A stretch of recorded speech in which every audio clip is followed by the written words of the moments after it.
From takeaway containers and coffee-to-go cups to online shopping parcels, packaging is everywhere in our daily lives. And it's adding up fast. In 2021 alone, the EU generated an average of 189 kilograms of packaging waste per person.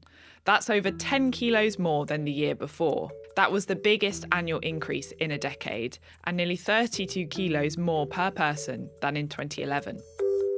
Here in the UK, the picture is just as concerning. In 2024, the Big Plastic Count revealed that households throw away an estimated 90 billion pieces of plastic every year, and only 17% of that is recycled domestically. Much of this waste ends up in landfill, where it contributes to greenhouse gas emissions, environmental pollution, and the ongoing depletion of natural resources. These shocking figures make one thing clear: meaningful change has to start at the consumer level. My name is Niki Alexi. I'm an assistant professor at Aarhus University. I work a lot with food and also food packaging, but also shelf-life of food. And in general, I'm interested in sustainability, let's say. How can we consume better or make more conscious choices, dispose better our food and help the planet in general with our choices? My name is Geraldine Vásquez. I was working as a research assistant for Niki during the last few years. Now I have a different position at Aarhus University, but I keep working with consumer behavior and how we can change that towards a more sustainable one. Why reduce food packaging waste? Because we consume food every day. It is one of the highest consumed commodities. I think if you look at stats, it's approximately 1/3 or sometimes even more of the waste that we produce. It has an impact on our planet. Sometimes it has an impact on our health, if you consider pet. Of course, we want to help build a more sustainable future and not swim in waste. So, of course, we want to reduce food packaging waste. We don't necessarily want to eliminate food packaging. We want to make it more sustainable. We want to make it better.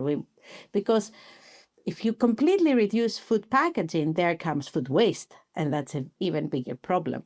There is quite a lot of packaging that is these days recyclable or reusable, but there is also a lot of packaging that is not. Not necessarily because it's not going to be in the future, but because in a lot of cases we hasn't reached what we call the critical mass. So you have like all these new bioplastics that we hear a lot about, and they come from renewable resources, and it's great. But until they reach a critical volume, they cannot really be absorbed by our waste collection systems. So it ends up a lot of time actually disrupting the recycling system, for example, of plastic. Reducing the waste means, first of all, that we can do a proper sorting at home. Reducing the waste has a lot of sides. It doesn't have one side. We usually look at the consumer, poor consumer, but it's much more than that.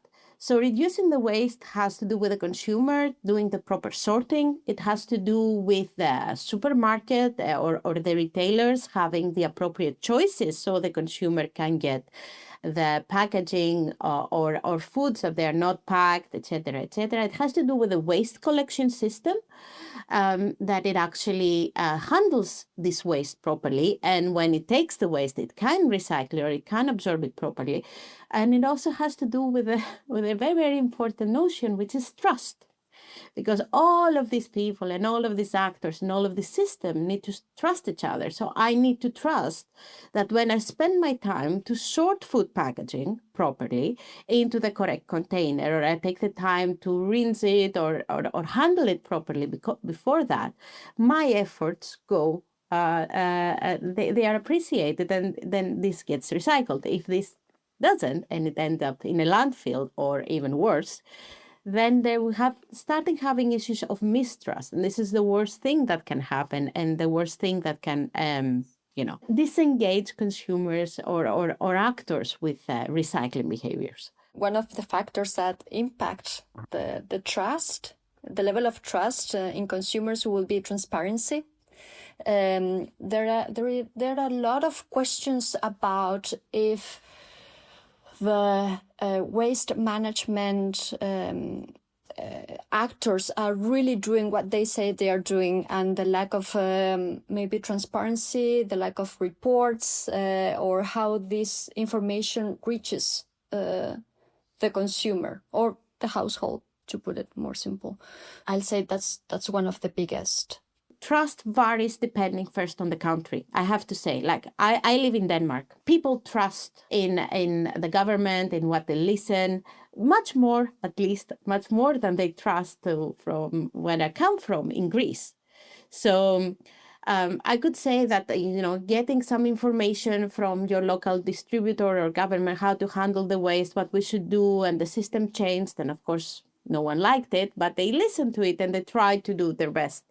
While in Greece, they would say a lot of times, I sort my waste, and then I see the general waste truck coming and picking up the recycling. I think another thing is very important. It's kind of like a social responsibility. I don't know how to I was thinking the same, the shared responsibility. It is a shared responsibility, and it's a shared responsibility for the well-being of the planet, but it's also a shared responsibility for the effort another person is making at their home. So, because we have a lot of cross-contamination. When you have cross-contamination, things go, a lot of times they cannot be recycled. So someone in their homes, they may spend like an enormous time of an effort, sorting or doing things. But then it goes in the same truck or in the same bin that another person haven't done this effort. And then you talk to the authorities, for example, in Greece, and they say, okay, but the general maybe waste came and picked this up because it's cross-contaminated. And then the blame goes around. So I think that it needs to be a common effort, and we need to believe in each other and believe that this will bear fruits. And we are doing this for a purpose. Trust is a vital piece of the puzzle when it comes to influencing consumer behaviour, but it's not the only factor. If a packaging is not clearly labelled, if the materials are not easily separated, if the actors they don't have bins everywhere, everything becomes more hard. And a sustainable choice needs to be the easy choice. Otherwise, it's not going to be made. And it's not going to be made because we have to do 100 choices each day, because you are a mother at the supermarket with 2 children hanging from your hands and screaming something in your ears the minute that you need to make that choice, because you have 2 hours for yourself in the evening, and these 2 hours need to be respected, of course. And that was very personal because I am the mother of 2 children at this moment, and I go through this reality every day. But what I mean to say is that we put a lot of weight on the consumer, but every actor has their own weight, and we need to work hand in hand, changing the system, changing the choices, change the consumer behavior. So it is actually a very complex net. Yeah, it's incredibly complex because you can put the responsibility in one and then the other, but there will always be such a tight interaction between all of the actors. And here I'm talking about policy, I'm talking about management in terms of municipalities, managing waste, that if we are not all committed to work together towards the same solution, it gets super, super difficult. So it's a matter of having everyone committed at the same time, sitting on the table and looking forward to work together towards a sustainable solution for everyone. If it's not convenient for the consumer won't get it in the supermarket, then the supermarket doesn't have a motivation to actually invest in research for a new packaging. So it's a cycle that at some point needs to be cut. And that depends on all the actors being willing to have this conversation and to collaborate. But identifying these barriers was only the first step. That's where the EIT food-funded initiative Inform Pack, led by Niki, comes in. And it started from a very, very frustrated woman standing in front of a bin in a house and really, really trying to find a sign of where should she sort this packaging now. and not finding it and saying to herself, this cannot be that hard. Why is it this hard? Why do I have to spend so much time? Should I wash this? Should I not wash this? How many resources should I put on it? And then it was some time ago, and then I said, okay, maybe other people have the same problem as me. Maybe they are as frustrated as I am. And then I reached out to the scientific community, and then I found a lot of frustrated people. And that is where Infor started. Geraldine joined the frustrated team of people early on in the project. We started focusing on the consumer, like informing the consumer, because we're saying, okay, if you know, you can choose better. We believe in people. So if we give you a message, because the problem for me at that point, as I saw the problem initially, was, okay, the message is so hard to get.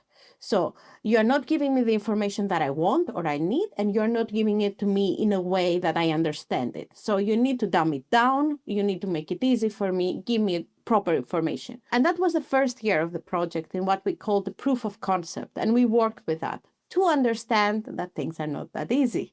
So of course, this is an element of that, but there comes the industry, there comes the public actor, there comes the whole network. So in the later years of the project, we worked through several pathways. We worked through the pathway of understanding the scene, giving information that is easily accessible and responds to people's main questions, educating the next generation, because we think that's pivotal to change, but also engaging a lot with the food industry in order to create more sustainable solutions to make the people have more easier choices. So we started doing a lot of things in parallel. So just to explain a little bit about the Inform Pack project, just to tune it a bit. What we were doing was to ask people what they knew about packaging, what they wanted to know about it, and how they wanted to know.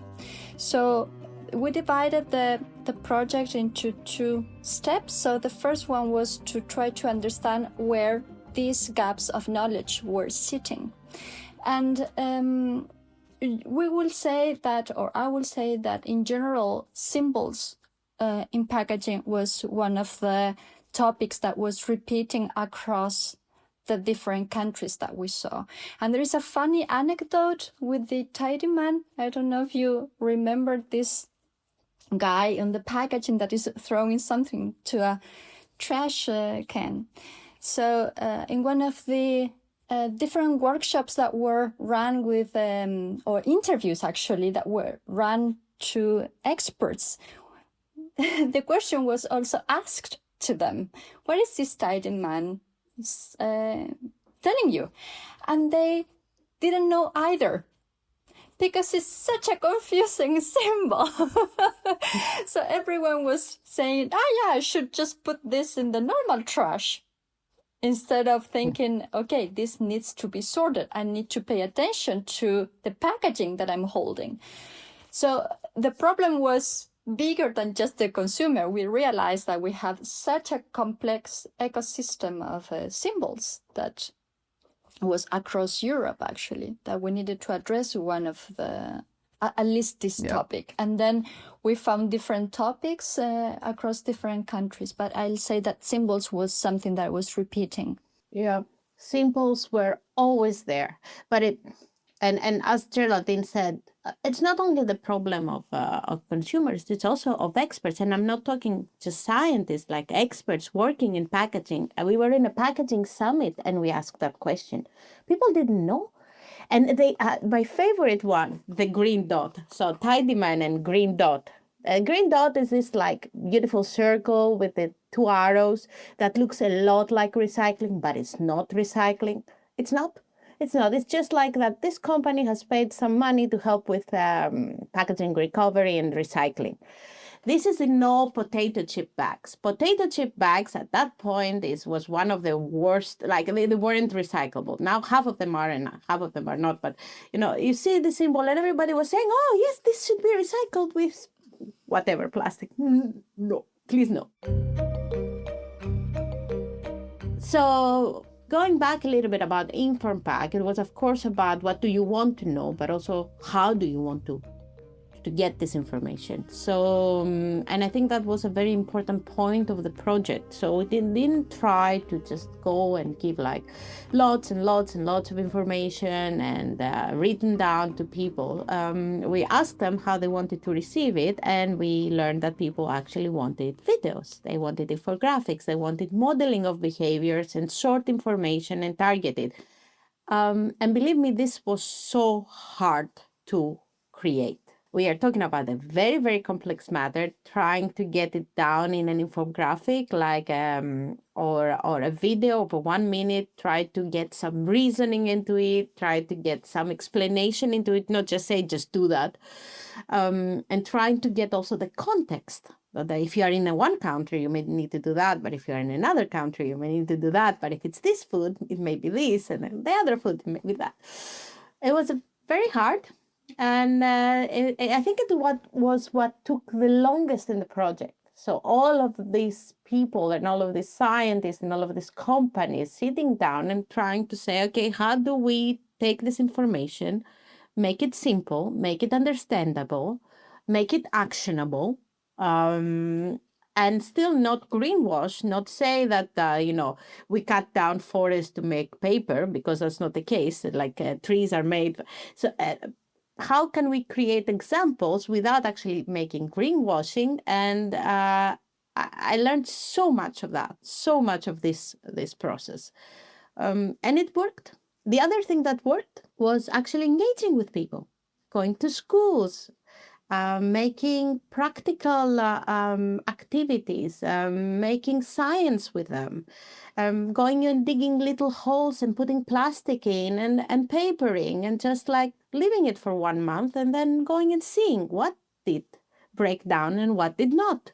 Because then you see, plastic is not like biodegradable like paper is. So we shouldn't like introduce it into the environment all the time. It's going to stay there. I would like to add that being packaging such a complex and technical object, right? What we were trying to do was provide some basic literacy and information, not to dictate the choice that you have to do, but to empower people to do or to make better choices in the range that they were available in their own context. Because as Niki has highlighted, this is highly context dependent. So we were trying to just show what is there and how you can, again, make better choices. That was the whole point of the campaigns.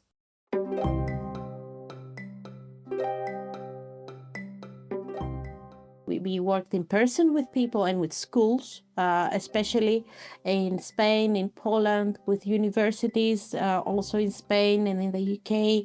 But we also did some online outreach, let's say.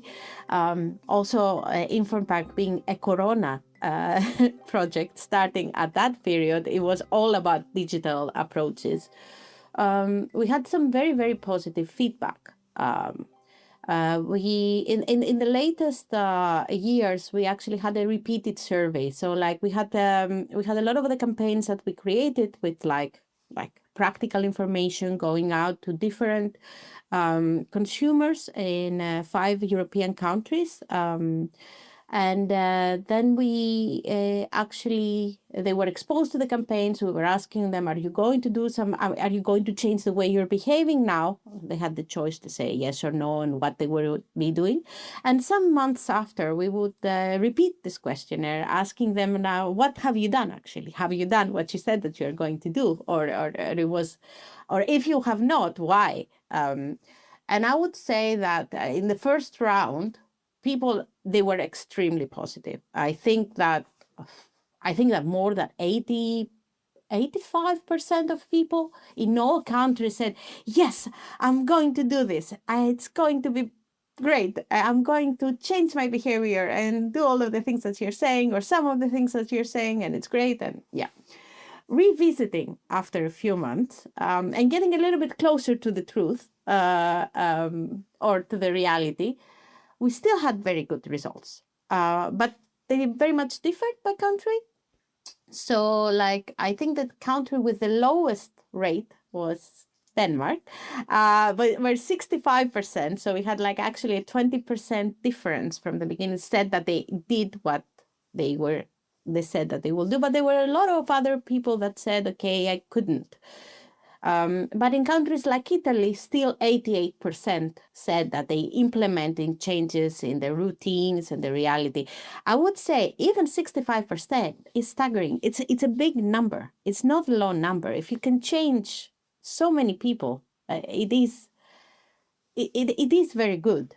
And I think what is most important to say is why the people that did not change.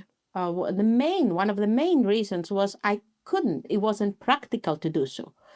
Which, going back, underlines again why it needs to be easy. Not only the message, but also the system. Because the message, of course, was taken, it was easy, but if in my reality I cannot do this, like it takes so long, it's not going to be very easily implemented, I must admit.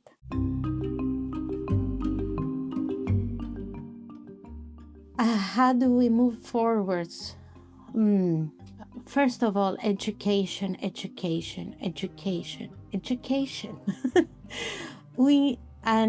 We need to educate from an early age. When we get to the point that we are now, and working all of these hours that we're working, it's not late, but it's hard. You don't have the time to engage. You don't, with so much information that you are receiving. I think it's very important that we have environmental education, that we have also practical education, that we give the correct modeling at home and at school, and give the correct incentives for people to behave or to make conscious choices, but also to empower them that they understand what the choices have an impact on. And then it's technology. I really like technology, but because technology can make choices easier. We are right now, I just got a very big grant, which we are going to work with packaging, sustainable packaging, but how can we make sustainable packaging feel sustainable? Or how can we, by how we produce packaging, make it easier to be sorted? Because, this feels like paper, so I'm going to throw it in paper. I'm not going to throw it in plastic. And this is very important because we need to make this process a little bit more implicit, a little bit more easy, that I get this material and I don't need to, search and turn it and question myself. I just need to easily make the choice. So I think that for me, these two plus policy, which I'm not going to talk about policy right now, but policy can be a great motivator, right? I think, it's so many things again. I cannot, I will stop in this top three. Yeah. Maybe my answer is way more idealistic. And in the long term, I don't know if it will be valid. But for me, and I think it's my personal take on this, I think we need a moral change. And this moral change will have to touch the whole society. I think as long as the financial earnings are more important than the resources that we have in the planet, then we will still have a problem. So we need to find the balance between convenience, as is easy to do, but also how we are going to manage with the limited resources that we have, and what are we going to leave behind when we are not here anymore. So for me, it's trying to maybe humanize a bit the industry and the policy and the sphere of power that can bring this discussion closer to these terms, instead of how I make my business bigger at the expense of the resources that we have in the planet.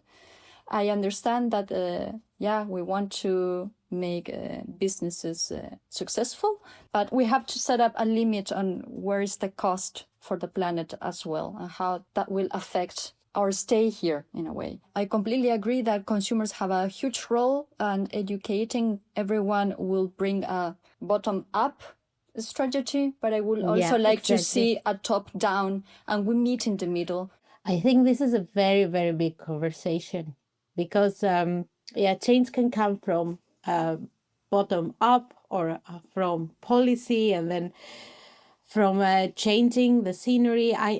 But I also know that it is not easy. It's just not easy because it is like, it is a ever-changing scenery. And you can see it. You can see it on how the directions also of the European Union change. So they start with reuse, and reuse is beautiful, but it's not applicable because a lot of times, there's so much energy, and there is it can only be like applied in small contexts. So at some point it was all about reuse, then it was all about paper packaging, and paper packaging is brilliant, and it's the best, and it's biodegradable, but again, how many resources? And one thing that I guess we all agree on is that single-use packaging is not good. Yeah. But again, it is convenience, and it is you going into a coffee shop and having forgotten, even for people that they have their own refillable cups, they have forgotten their cup. They will get their coffee to go. And again, how many refillable cups have ended up in landfills, and they have created so much waste because it became so pop to have one that in every event you're just getting a new one, like you don't have like 10 more at home. I think that's why I trust in the future generation. The future generation will be better, and they will become leaders, and they will become and they're going to create pester power, and they're going to change everything. Geraldine, please believe in me. I do. Yeah. It's just I feel bad to put all the responsibility on these tiny guys. No. I know. I put a lot of, and I don't put responsibility. I put trust. Thank you for having us here today to talk about our baby project. It was lovely.